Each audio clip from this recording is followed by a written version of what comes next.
parce qu'il a été déçu quelque part.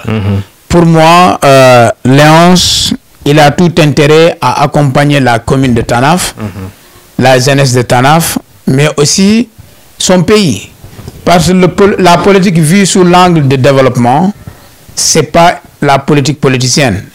C'est l'art d'accompagner les localités, l'art d'accompagner la cité vers l'émergence. Et je pense que les personnes les mieux indiquées, c'est les cadres.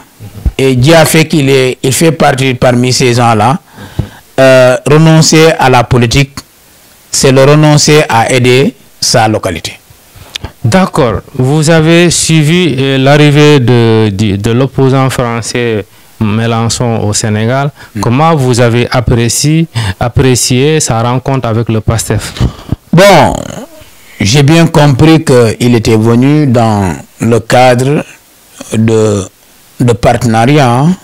Comme on dit, les pays n'ont pas d'amis, ils ont des intérêts.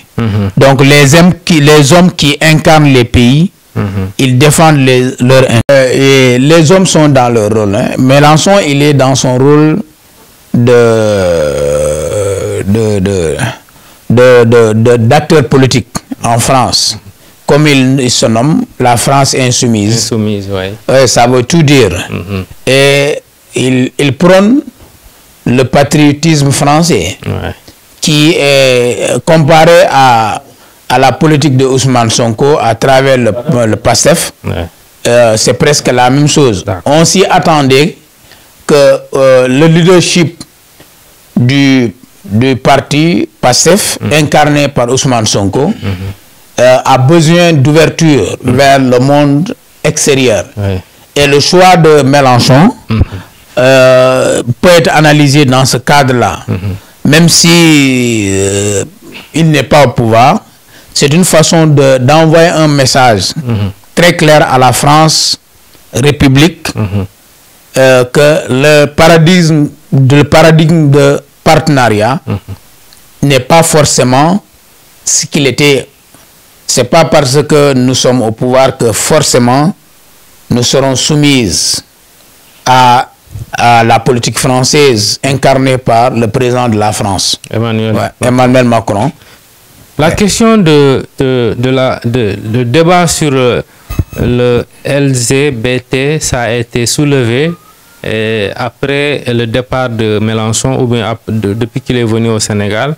La question a été abordée à l'université.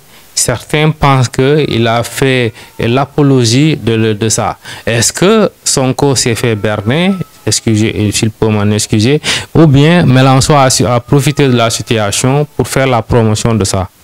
Oui, bon, je sais que cette question-là, elle est d'ordre international. C'est une question qui va dans le cadre de la gouvernance mondiale, où les acteurs qui défendent ça ne vont jamais arrêter de défendre.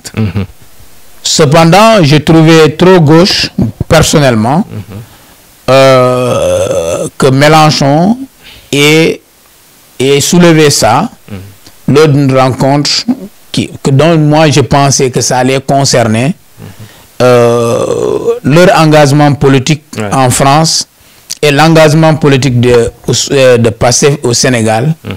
Quelle possibilité, n'est-ce pas, de partenariat pour une ouverture, n'est-ce pas, internationale.